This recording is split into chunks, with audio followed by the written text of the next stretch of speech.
on fire today. Sitting here in the dark, I realized I didn't turn the lights on. The Podgram with Tom and Christie. It's sad that this is the world that we live in. Here, let me stop and tie my shoe right in front of you so you can't drive. The Podgram. All of a sudden, I hear... Well, I don't really care. Join the conversation. 855-PODGRAM. You bust your ass. Yeah.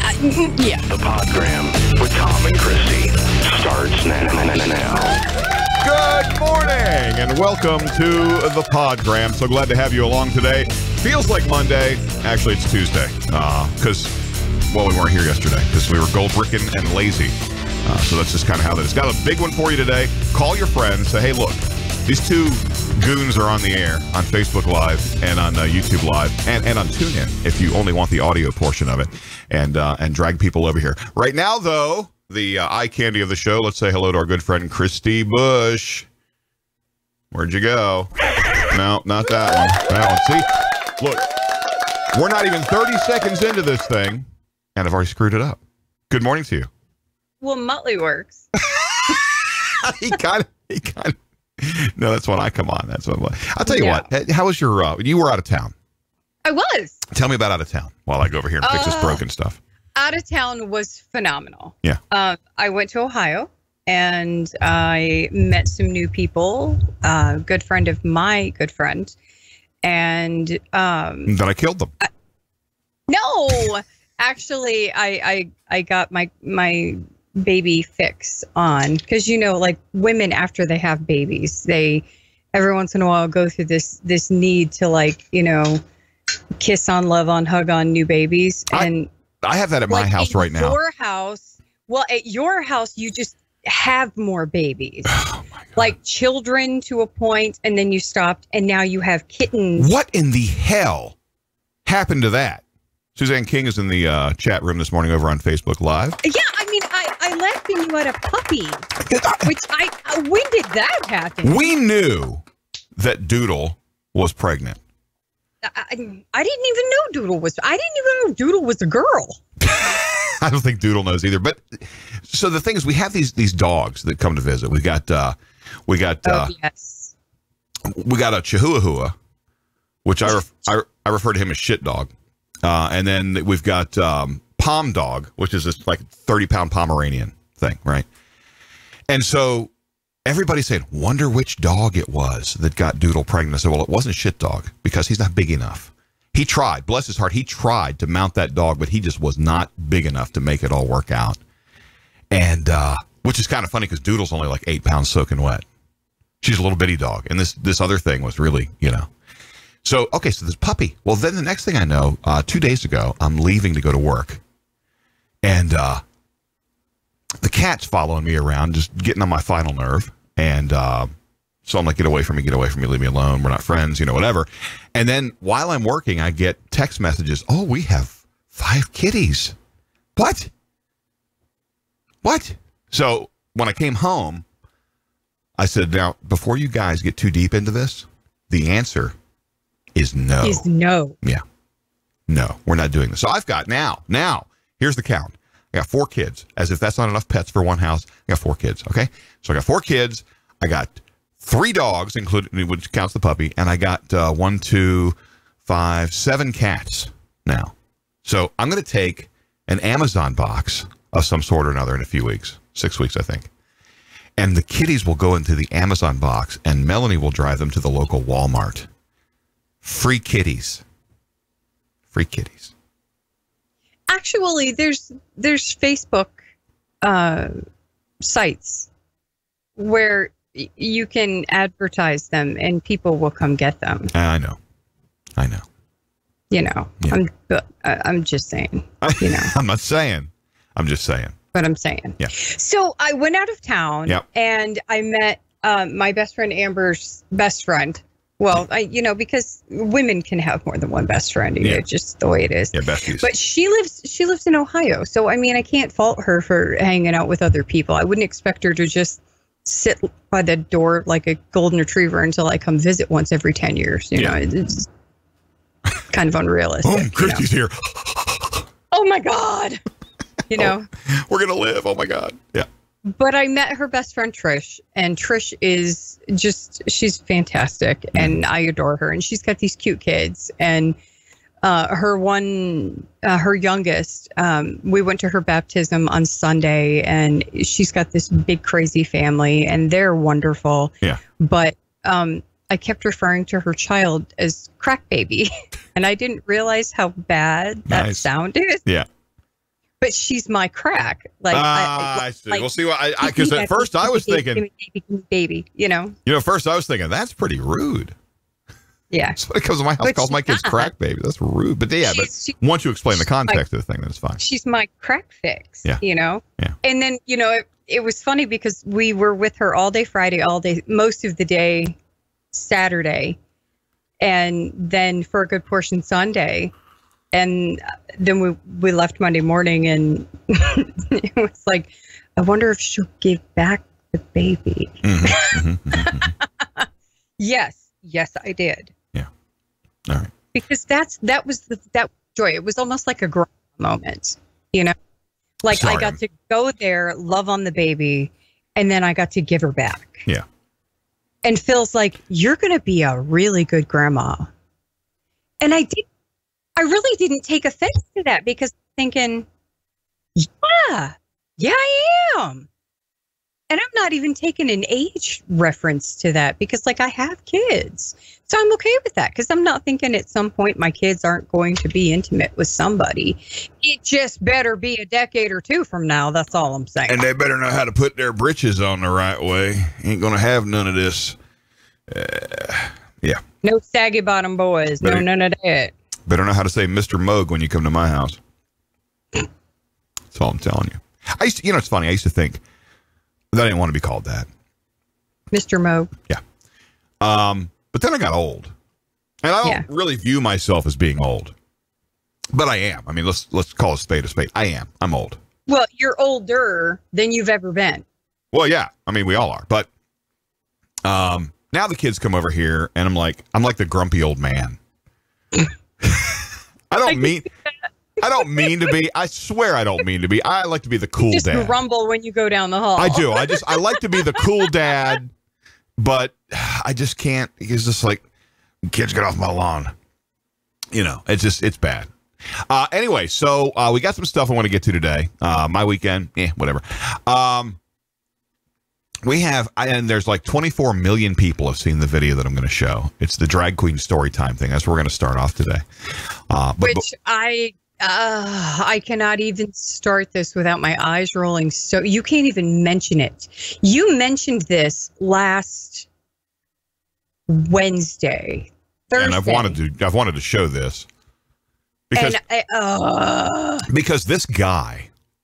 First of all, I want you to pay particular close attention to his lipstick application.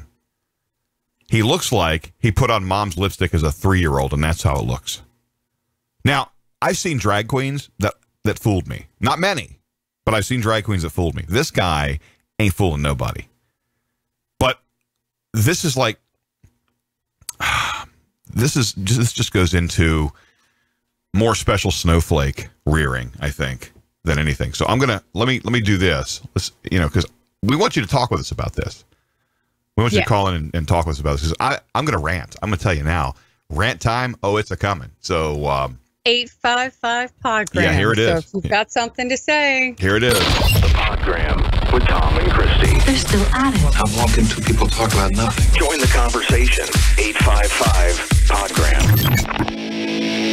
Love to have you join us today. Make sure that you tell a friend about us because really, the show's about you and your opinion and, well, mostly my opinion. Mostly what I think. But we need you to make it successful. So share it on your hate book or tell a friend about it and give us a call, 855-PODGRAM. Not until we actually get into the video thing. But let me go ahead and do this video. It's about 2 minutes long, so it's 1:47. And if you haven't seen this, you're probably the only one. But I'm going to show it anyway, just because it's a great springboard to chat with. So here it is. This is drag queen story time. Hi. My name is Miss B, and I am a drag queen, and this is Drag Queen Story Hour. Give it up for Your name is not Miss B. Yeah. This is the land of all and everyone fits in here. Look at that horrible lipstick. You see that? Awful. They're being nice to the bullies. What color is the frog? Green. The reactions from the kids are hysterical. Does anyone know what a drag queen is? No? Do you know what a drag queen is? These are kids. But they warm up, they get to know who I am. A drag queen is a character you create to express your feminine side or any other side of yourself that you'd like to explore. I would like to be a superhero. Yeah, you could be a drag queen superhero. Yeah. As soon as you start singing songs and having fun together is when they really let loose. You put your right hand in, you put your right hand out. Drag Queen Story Hour helps teach kids to accept themselves and let them know that it's okay to be themselves and to be who they are and to accept others. I like the book Neither because it's about being nice to other people. We do a lot of LGBTQ books, also about gender. This actually touches base and explains a drag queen from, like I said, a kid-friendly perspective. I do! Raise your hand if you like arts and crafts! I do! The reason why I do Drag Queen Story Hour is to have fun with the kids, get to know them, and also make an impact on them. Because I want them to go out there and embrace the world, and I want them to change it, because they are our next generation. And the itsy bitsy spider went up the spout again. Yeah, give it up for yourselves. We have great singers in here. The Podgram with Tom and Christie. They're still at it. I'm walking two people talk about nothing. Join the conversation. 855-PODGRAM.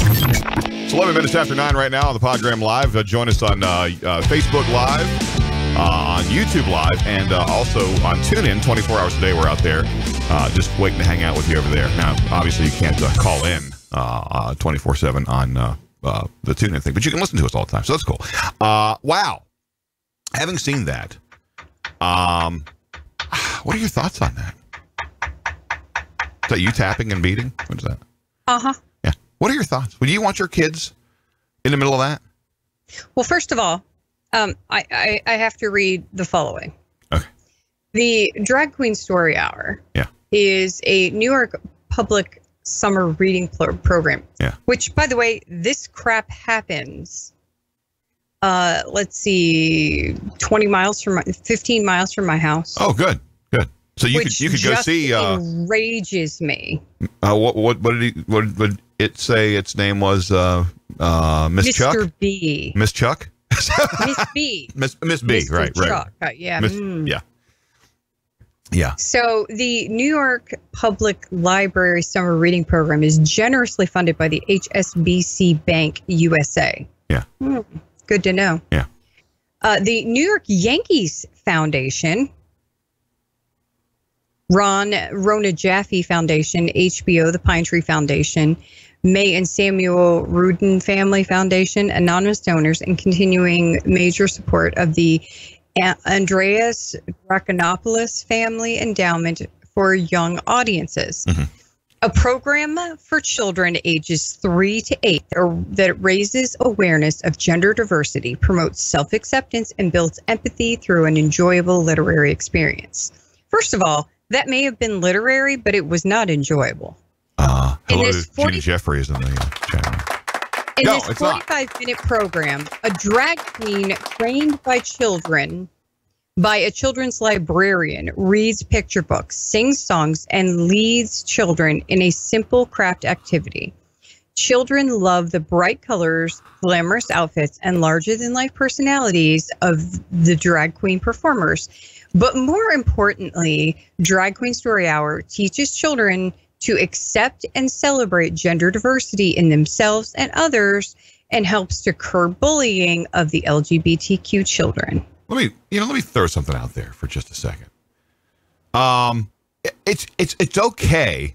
It's okay if somebody wants to play dress up and wear women's clothes. What do I care?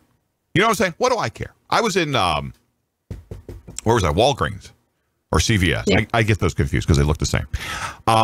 Inside they're a little different. But I was in one of those stores, and the cashier was a guy in a blazer with long acrylic nails. And at first I was like, gag, but then I was like, whatever. What is it really? I mean, whatever.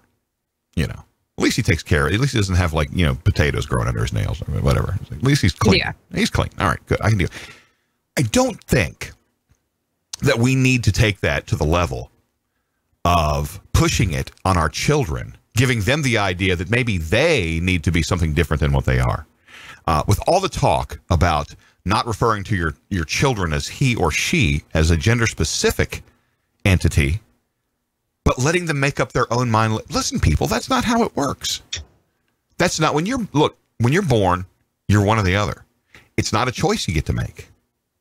What are we going to protest pronouns now? Yeah, well, they are. And so it's not a choice you make, but you can choose, should you desire, to dress up like a woman if you're a man, or a man if you're a woman. And that's okay. There's nothing wrong with that. But do not shovel that poop into my kid's face in the library, in school, in the media. Did you know that there is an organization who monitors TV and movies that if there is not a good enough representation of homosexuality, and if it isn't presented in an in-your-face kind of a manner, they'll raise all grades of hell.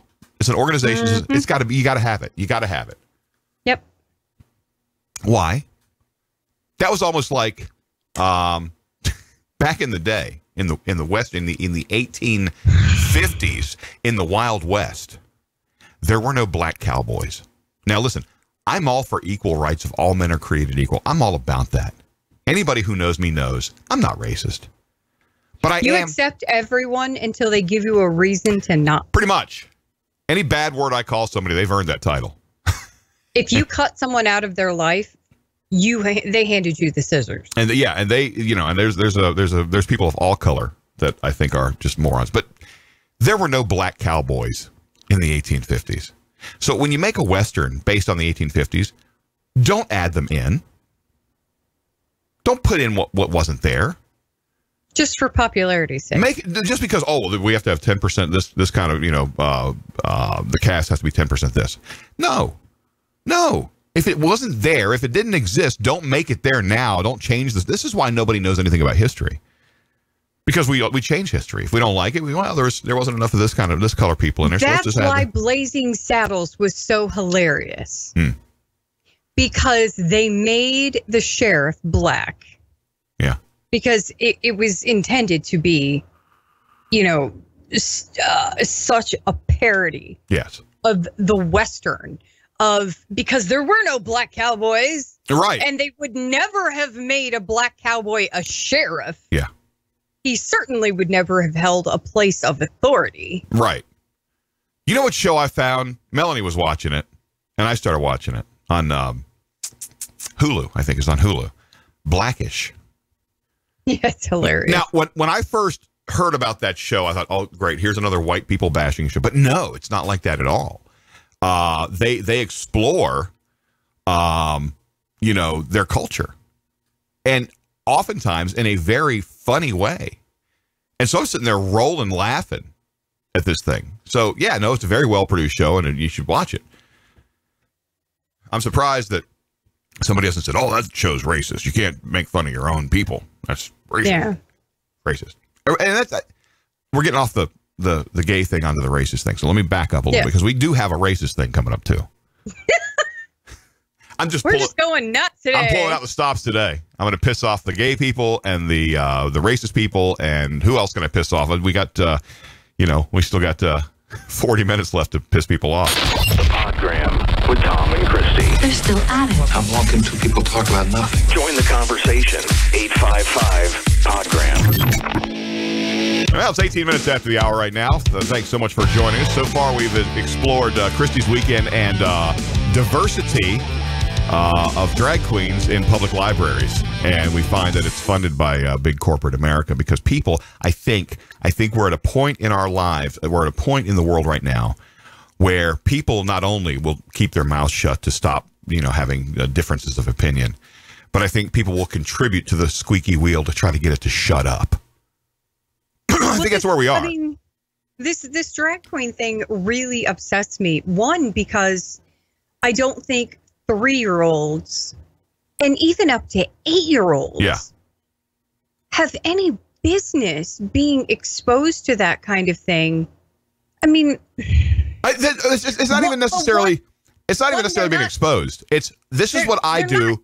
This is what you should do too. Okay. They're not forcing it down these kids' throats.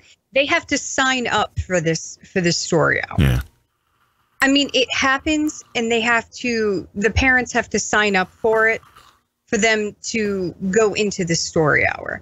I mean, it's not like you can just wander in and be like, oh, hey, Miss B, Mr. Wait. Whoever you are today. Yeah. What really kind of tagged me and got me upset was that it said by a librarian. Mm-hmm. What I have a feeling happened is there's an LGBTQ or whatever alphabet librarian on staff. Yeah. Yeah. And they said, oh, he does drag. Did you see the awful lipstick? Did you see that? And we can get funding for the library if we do this. Yeah. Yeah. Mm. Yeah. That's so wrong, because if my kid was exposed to this, I don't want to I mean, okay, I have never had to, I have not had to explain to my kid until probably last year what a drag queen was. And that's only because we were watching, I think, one of the makeover shows, and the woman who was being made over, she hung out with drag queens. Yeah. And my daughter was like, what's a drag queen? Yeah. So I explained it, but she was 9. Yeah.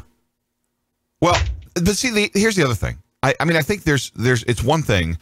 Look, if you want to play dress up and you want to go do your thing, that's fine. If you want to pretend you're a woman and live that way, that's fine. I got no problem with that. What I have a problem with is that now you're presenting it in a way that makes the children feel like, oh, well, I should do this too. I should. Oh, yay. Everybody grows up to be a drag queen. Right. I should do this too. They're presenting it in a way, sorry, this is what I do and this is what you should do. I'm a drag queen. You should be a drag queen because you should. And look, everybody's nice to everybody. Even the bullies are nice and blah, blah, blah. No, they're not. Don't sell my kids this. Big pig too. Yeah. Don't sell my kids this unicorn and butterfly fantasy land crap that's not real. Because now these kids, it's not. Because these kids now walk out thinking, oh, well, we can make bullies nice. No, there's always going to be bullies, and there's one way to deal with them. You take their crap until you're tired of it, and then you stomp their ass into a mud hole and walk it dry. That's it. And then after that, guess what? They don't bully you anymore. Yeah. They only pick on people that get away with it. And so this guy going to drag queen story hour, people who go out dressed like women who clearly are not and are not even good at it. Yeah, and that wig, oh dear Lord. Can you imagine me trying to go up and do a drag queen thing? Ain't gonna happen. I might pass. Remember the commercial, the Budweiser commercial from years ago where they had the Bud Light girls and it was all guys with, facial gruff that came in because they wanted the free beer on ladies' night? I might pass for that. That's about it. But when you go out and you do this, you're kind of inviting people who don't. And again, not that it's right or wrong. Nobody should bully anybody else. Everybody should be able to do what they want. Who cares, right? I've got a very who cares kind of an attitude if that's what you want to do. But there are people out there. Look, if you're Middle Eastern, there's people who just assume you're a terrorist. If you are black, people assume you're a thug, especially if you present yourself in a manner that's consistent with what somebody would consider to be a thug or a terrorist. If you're walking around with a hijab thing with the eyes, they're going to assume that you're a terrorist. If you drive a great big SUV and you leave your crap thumping on the gas pump, on the fuel deck while you go inside, and you're wearing all this, the hat and the thing, and you're trying to look like a gangsta, then people are going to judge you as a gangsta, and you're going to invite your own trouble. If you go out dressed like this, there are people who already have made up their minds. They don't like it. They don't want their kids to see it, and they will tell you about it. I'm a very live and let live kind of guy, but that's as long as you don't infringe upon my rights to be happy with the way my family is. Absolutely. But as soon as you start pushing your crap on my kids, oh, you should be dressing like a girl. You should be blah, blah, blah, blah, blah. Listen, if my kid grows up and be a teenager and wants to wear a dress, son, I would stay home and do that. I don't know that I would go out like that. But you know what I'm saying? There was a large company that used to be here called APAC Customer Services, and they've since left. I can't imagine why. Wonder why that would be. Sure. room uterus. So they had customer service, farmed out customer service. Like at one point we had MCI, which obviously is not in existence anymore. Right. And they had other clients. Yeah. And I worked there for a brief period, and I would walk up and down the aisles because I was a recruiter. Yeah. And I would walk up and down the aisles, and I would see pictures of like girls on desks. Yeah. And I was so absolutely completely naive that I did not realize that just because Bob sat at this desk, I was like, oh, she's pretty. Is that your girlfriend? And he's like, no, that's my drag queen persona. Okay. What? All right. I moved into a neighborhood in Florida when I moved to Ocala, Florida, and I did not realize on any level that Ocala, Florida was like the drag queen capital of the world. But when I moved into the apartment complex, I would see all these men walking their dogs, little foo-foo dogs, early in the morning. Then later on, I would see these women walking these same dogs, and I started to notice that these women looked an awful lot like these men that I saw earlier. And then I started noticing the men had these acrylic nails going on. And so I found out that even the maintenance guy at the place, he used to swing his little butt back and forth carrying his toolbox and his tank top. And then at nighttime, he went out to the glam bar, and he was the drag queen. They had their Miss Gay Ocala pageants and all that stuff. I was like, I'm not really sure I want him in my townhouse working on my dishwasher, especially not if I'm by myself. Because now people accuse you of stuff. Nobody's safe. Nobody's safe. Just is what and it it's is. like everybody who has ever had any kind of indiscretion, anytime, anywhere, they're all coming out of the woodwork. Yeah. Yeah. All of them. Yeah. I'm uncomfortable with drag queens, only because of my personal experience with them. Only because, my Ocala, Florida trip, but I'm okay with it. It's like if I see it, I just, a friend of mine worked at Harris Teeter, a grocery store, and he was a meat cutter. And I've probably told the story before. But he said, man, you got to come on Thursdays around 11. There's this woman in there who is just so beautiful. And she flirts with me.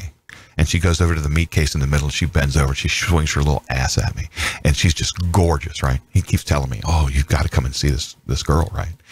And I just so happened to be in there because we were going camping that weekend. And I was in there to pick up the T-bones that he was going to cut for us. They were insanely thick T-bones. We couldn't even cook the damn thing. Anyway, that aside, she shows up, right? He goes, oh, there she is. And I turn around and I looked at him like, dude, that's not what you think. What do you mean? I said, that's a guy. No, there's no, dude. That 6'4" woman over there is a guy. Not because he's 6'4", but because he's got an Adam's apple. What do you mean? You see that thing here, the little thing? He's got an Adam's apple. Women don't have that. No, dude, no. Dude, I'm telling you right now. Look at me. I'm telling you right now. Look at me right here. Look at me. I'm telling you. It's a guy. And he freaked out. They had a shower. They had a shower in the back, and he ran to the back and took a shower and scrubbed himself off and said, hey, man, I got to go home. I can't stay here anymore today. I think he almost ended up quitting over it. But I gave him a hard time about it. So we're out at the campground that weekend. Here goes this guy in shorts and flip-flops. I'm like, oh, dude, look, she's cute. He's like, shut up, man. Shut up, dude. He's got a sexy Adam's apple. Look at that guy. I mean, woman. Yeah. So listen, but again, if that's what you do, I don't care. I don't care. Some drag queens, Suzanne King says, did I say hi to you? I did say hi to you this morning because you're up here in green watching us. Some drag queens look a lot better than women, but some of them are hideous. Well, in my opinion, in my experience, you can usually tell immediately. There are some, I have known some who were extremely convincing, and you know what? Yeah, they were beautiful. I mean, they did a great job. But by and large, for the most part, you can see them 50 yards away. And I'm not trying to be ugly. It just is what it is. I mean, they can't all be RuPaul. No. And, it's just, like I say, I'm not trying to be ugly. But, and if that's what you want to do, if that's your gig, if that's your bag, do it. It's fine. Yeah. It's fine. Why not? But don't try to convince my kids that that's, what they should be doing, or give them the idea that that's what they want to do. If they want to do it, let them decide on their own they want to do that. I guess what it comes down to is, let me be a parent. But then again, I am a parent, and not everybody is a parent. Yeah. And as a parent who actually does parent my kids, let me be my own judge of when it's appropriate to tell my kids about this stuff. And if you say no to it, then all of a sudden, you're a bigot, and you're, they're just not, and you take all kind of flack. Get it. What, you don't think that it's okay to be gay? Not at 4. You know what I'm saying? I don't think you should be teaching children that they can be whichever gender they want to be, because it's not true. That is just simply not true. You were born one way or the other. And we've had the whole debate with the bathroom thing in North Carolina because of the governor and, all that. So we've burned that biscuit already. The Podgram with Tom and Christie. Join the conversation. 855-PODGRAM. Appreciate everybody hanging out with us over on Facebook. RuPaul looks better as a woman, Suzanne King says. Thanks for hanging out with us on Facebook Live, also on YouTube Live, and you can catch us 24/7 on the TuneIn app. You can get the TuneIn app on your smartphone and just search the Podgram, and we are streaming over there 24 hours a day. We're live over there right now. Unless you're hearing the playback, it's confusing. So I think we've burned the whole LGBTQRST buy a vowel please topic for today. Yeah. And there's another thing. So before you get to your next one. Okay, because I'm on a roll today, baby. I'm just telling you. I need to settle you down real quick before we get. I think we just need to start pissing people off. That's how you get listeners and viewers. I know, but so Andy and I have a new binge watching obsession. Yeah. And it involves Jerry Springer. Oh no. I was in disbelief when I got cable TV and that was what was on. I was like, what is this? Yeah. Really? Have you seen Baggage? No. Okay. No. So here's the concept. Single people, like the first episode that we watched, it was a man who was looking for love. And these 3 single, incredibly desperate women came to bring forth their baggage. Mm-hmm. One small secret, one medium secret, one large secret that would be revealed a little bit at a time. And then he would make a decision at the end of the show whom he would like a date with. Yeah. But here's the other thing. He himself has a secret. He has his own baggage. I see. And at the end, after he has chosen whom he wishes to have a date with, his baggage is revealed. And if she finds it to be more than she can handle, she can decline the date. Yeah. So you got to know when Jerry Springer's involved. Yeah. Well, and the thing about Jerry Springer is very few remember a time when he had just like a regular daytime talk show, just like Donahue and all the others. It used to be just a regular talk show. And then somebody got pissed. Geraldo Rivera on his show and broke his nose with a chair. And Jerry Springer said, that looks like ratings to me. And then all of a sudden now they're bringing people in to confess they're cheating on each other and anything they can do to rub people the wrong way. And it's all scripted out. It's, none of it's real. Nobody remembers when he was just simply the mayor of Chicago no, it's the mayor of Cincinnati. Yeah. Who? Springer? Yeah. See, I didn't know that. Yeah. And then he got arrested. I might have known that at some point, but forgotten about it. Because I have early onset Alzheimer's and ADHD. So, I mean, there's a lot of stuff that I probably knew about that. And you meant to look it up, but you forgot. I meant to look it up, but I forgot. I meant to take my ADHD meds this morning, but I forgot to do it. Yeah. Yeah. So what was that? Yeah. So, but we got into watching the show. We got into watching Baggage. Yeah. And so Phil walks in halfway through one of the episodes, right? Yeah. And he's like, what? Is that Jerry Springer? Hold on. Yeah. And so he sits down and he's So now we've sucked him in. Huh. Only because Jerry Springer, and he was waiting for people to get up and start fighting. The chairs. And then, so the first episode, the guy who was watching, looking for love, at the very end, his secret was that he once had been with a dude. I see. And she was like, no, sorry. That's just... Well, but now, see, here's the thing. What was it that I was watching where it was a dating kind of a reality show? And the person was given, I guess 3 or 4 people to choose from, and they had to interview. I forget what the show was in any case. But what ended up happening was there was a big controversy because they had they had a black guy and 3 white guys for this girl to choose from. She's white. And she did not choose the black guy. And then it became, well, it's racial. Why would you not be interested in this guy? Because, if you're not interested, and listen, I know people who will say straight up, I'm not interested in dating black people. I'm not interested in interracial relationship for myself. I don't care if other people do. I'm not interested in it for myself. And to be honest with you, I could go either way myself. There was a point where I said, nah, I can't. No, I wouldn't be able to do that. But now there's some really pretty ladies of all colors out there. I dated someone who was from Trinidad and Tobago. Yeah. So he was very dark-skinned. Yeah.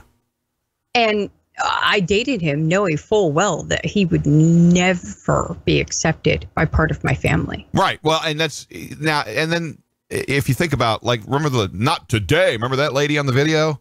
Not today. Yeah. That's not the kind of person I would ever even consider. Exactly. You know what I'm saying? But anyway, all that aside. But there's people who find that attractive, and that's fine. And there's other people who say that if you're not willing to do that, then you're racist and a bigot. I don't know. There's somebody for everybody, and let's segue over to the. I got this other video because we're getting into the racist thing now, and this is great because this is what I wanted to talk about. So let's bring up the video screen. Now this is let's watch this traffic stop take place right here. And then I'll explain what's going to happen. Because then we're going to watch, after the traffic stop, we're going to watch the lady who got stopped as she does a Facebook Live thing. Okay, so this is the traffic stop. I apologize. It's kind of noisy. I guess it was windy out that day. And this takes place in Virginia. All right, where they don't screw around with traffic rules. Anybody who's ever driven through Virginia knows if you go 3 over, you're going to jail. That's all there is to it.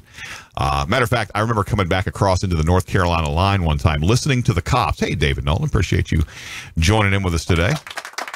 I remember coming back over to North Carolina and hearing on the CB, well, welcome back to America, because the traffic is so bad in Virginia. But let's watch this traffic stop. I don't know. I might throw some commentary in there.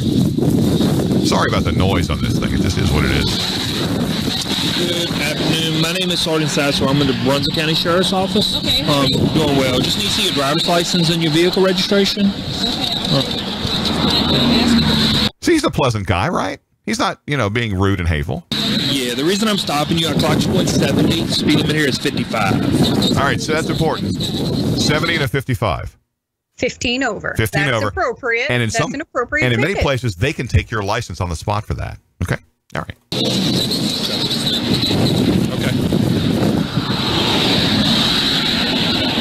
All right, I appreciate it. Yeah, your vehicle, It's a rental car. It's rental, just should have a rental agreement. I'm going to reach in here and get... That's fine. Yeah, I know. Don't shoot me off, so I'm reaching glove box. Thank you. And you still live in South Carolina? Yeah, I live in South Carolina. I was in Norfolk, Virginia at a tennis tournament, and I'm on the way back to Springfield. Okay. All right, I'll tell you what. Just hold tight for a quick moment, and I'll be right back, okay? Okay, thank you. All right, so he's going back to his car. He's been nothing but professional and polite so far, right? Absolutely. Okay, they're doing his job. He's a policeman. All right. Nobody gets a warning in Virginia, just so you know. Maybe one of my Virginia buddies will chime in and tell us how bad they are. All right, here he comes.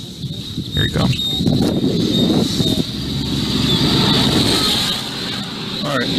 All right, ma'am. What I have here for you, it is a traffic summons for Brunswick County General Is it District. traffic summons? Yes, for Brunswick County General District Traffic Court.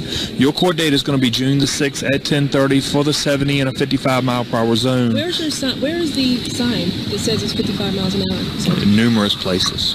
numerous places there. And then in between. See, now she's starting to turn into an asshat. Right here. I mean, numerous places back that way. You're more than welcome to go back there and look at them. I mean, take pictures of them, whatever you want to do. She's building her defense. Yeah, no warnings today, ma'am. So your court date is going to be... Now, anybody who knows anything about Virginia, highways, roads, rural roads, they have a speed limit sign every 20 feet.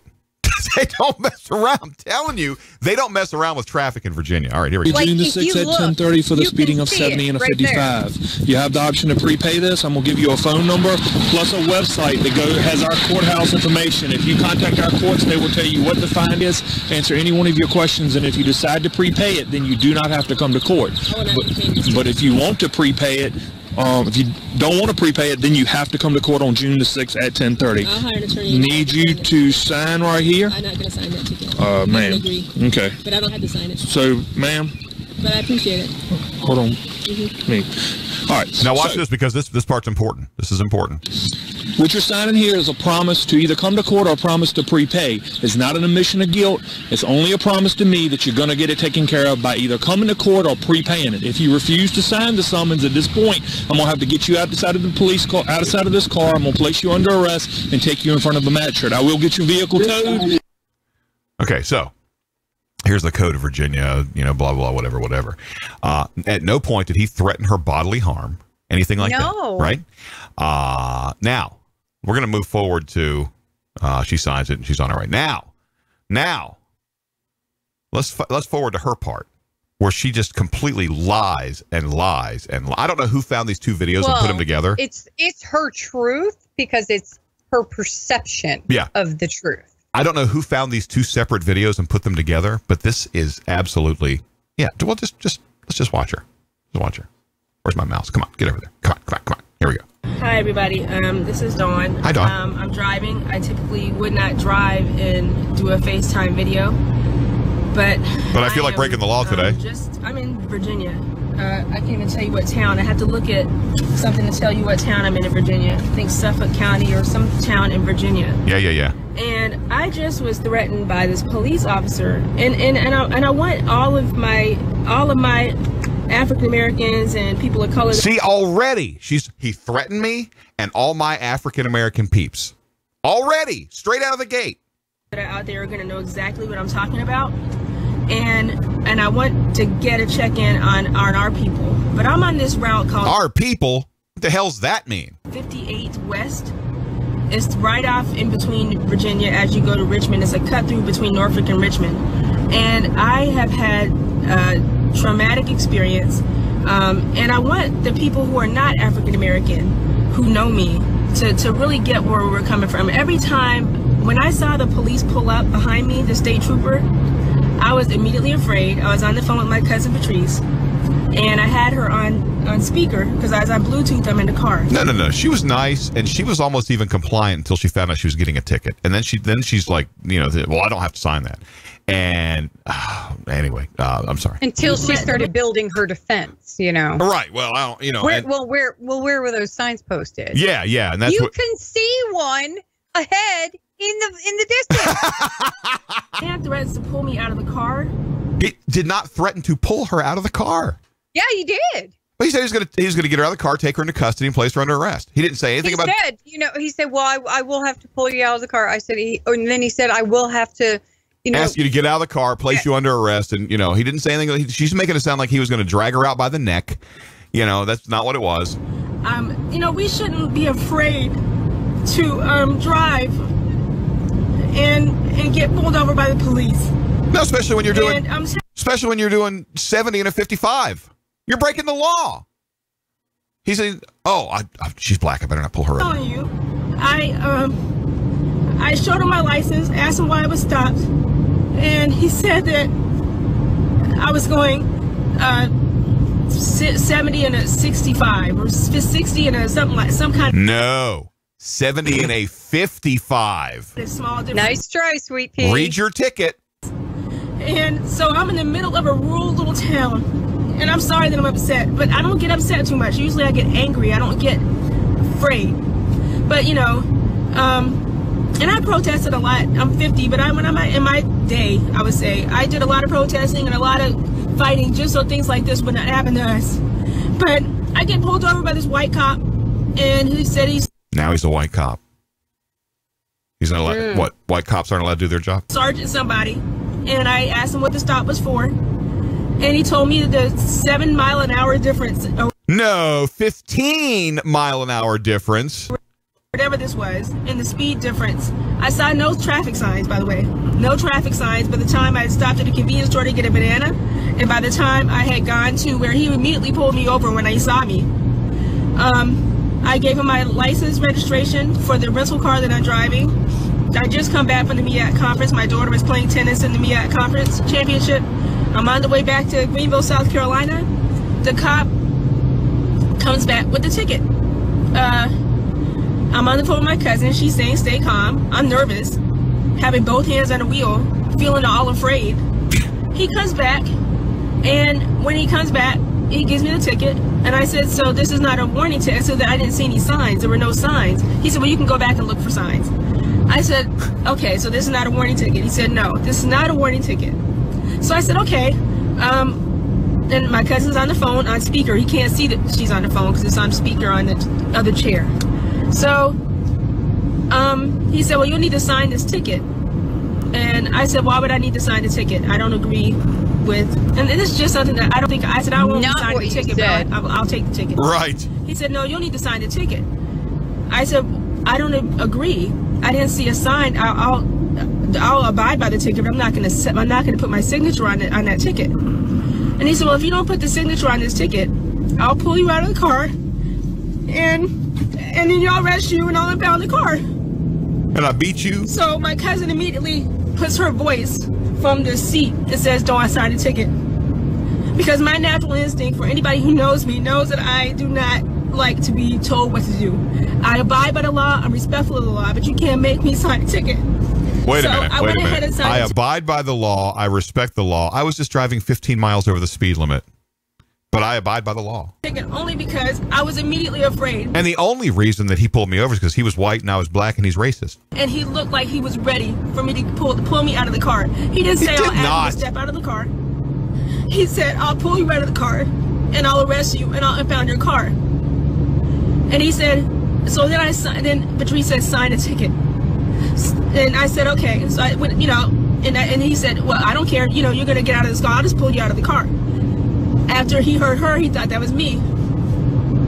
So I signed the ticket. And I just want to show you what area I'm in. This is the area I'm in. This is funny. This kind of stuff. Yeah, let's get a big. This is where I am. Let's get a big view of that. I'm not afraid, because this is where we got lynched. This is where we got lynched. This is where, even in today's day, even Freddie Gray, we can be in Baltimore. You don't have to be in a rural area. But I was literally afraid that he was going to pull me out of the car, impound my car, and I'd be Sandra Bland. Now, why do any of my white friends know me ever? Did anybody ever feel like that when they get pulled over? Are they afraid that they're never going to come home or see anybody else? There was no reason. There was no reason whatsoever for her to. Well, I felt like it was going to kill me out here and lynch me out here, and because this is where they lynched the black people, and I just was afraid for my. There is no, because we saw the cops thing first. There is absolutely no reason for her to feel that way. She broke the law. She got pulled over. She got a ticket, and now it's racist, and she was afraid for her life, and she's iterated several times and reiterated he was going to pull me out the car, and she said basically everything except beat me on the side of the road. If they don't, because the police are at the door saying, I'm gonna pull you out of the car. Why do only African Americans and people of color know what I'm going through right now? No, anybody who tells the cops they're not going to sign the ticket or they're not going to comply gets the same thing in this case. Only when she started to sound obstinate. Only when she started to sound as if she were going to become a problem. Yes.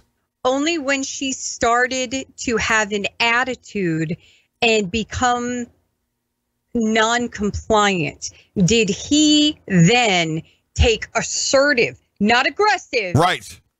Assertive. Yet still professional. Yep. Control of the situation, which is their training, which is what they are compelled and controlled and what they're supposed to do. Look, I'm not gonna say that there aren't bad cops out there, because there are. Oh yeah. Right, there are. But when you get pulled over because you broke the law, you did wrong, you know you did it. First of all, driving is a privilege. It's not a right. You have to abide by the laws, or that privilege will be taken away from you. Second thing is, if you hear nothing else I've ever said, if the cops pull you over for whatever reason, just comply with them. Don't start spouting YouTube law at them. Just comply. And look, there's Drew. He's a cop. Gosh, why weren't you here earlier, man? We're playing this video of this lady right here who got pulled over by a Virginia state trooper and got ticketed for 70 and a 55. And of course, when she's doing her Facebook thing, her live Facebook thing, that it was all racist and it was this, and he threatened me and he did this and the other thing. And but as soon as she said, "I'm not signing that ticket," I'm not signing that ticket. Yeah. He says, "Listen, signing this ticket doesn't admit guilt. It just says that you understand that that I've given you this and you understand what you have to do now because I've explained." I'm not going to sign it. Well, ma'am, then I will take you into custody and place you under arrest and have your vehicle towed. That's what it was said. And so let's go back and listen. He took assertive control of the situation, and he let her know under no circumstances. Let's be clear. If you choose to get out of line, this is what will happen. Yes, let's ask Drew, because he is a police officer and he works in a town where people consider the law to be strict. So let's ask him. Drew, when you pull somebody over in a traffic stop and they're compliant and they're not BSing you and they do what you ask, are they not more likely to have a better experience with you than if they start quoting YouTube law at you and telling you what they don't have to do and cracking the window and sliding their license out like an ATM card? Is it not true that if the person you pull over is compliant, that it will go smooth and easy for everybody? Especially in this time when the police officers have to wonder, is this guy going to shoot me? Am I going to wind up on YouTube? Am I going to get accused of racism because this person I pulled over happens to be African-American? Well, hold on, because, his black dar went off as soon as her car went past. Right. And it was a nice looking car. It wasn't like it was some hoopty that was missing a back door. But it was a rental car. Yes. And he had no way of knowing on a rental car. Yeah. He had no way of knowing the ethnicity of who. Well, I mean, he could have seen her through the window if he was in the median waiting for a speeder, radaring traffic. Just based on the tag, even if he just scanned the tag. Yeah, it's a rental car. He had no way of knowing the ethnicity of the person who had rented it. Yeah, if he didn't see the person in the car. Let's go back and listen to some more. I'm not going to play the whole video because there's like 6 minutes left of it, and I'm not doing that. But what I would like to find out is, what do you think of here? The only reason I was able to and then I sat there, I signed a ticket, and he said, "I knew you'd do the right thing," and then he patted the side of the car, and he said, "Have a great day." He said, "I knew you'd sign it," kind of sarcastically. No, he did. He says, "I knew you'd do the right thing," and he was being very pleasant and very nice, even though she was quoting YouTube law all over him and making him mad, and then she's, I've seen enough of that. I don't think we have enough time for any more of that. But the point is, if you hear nothing else I say, look at me right here. Look right here. If you hear nothing else I say, when the police pull you over, just do what they say.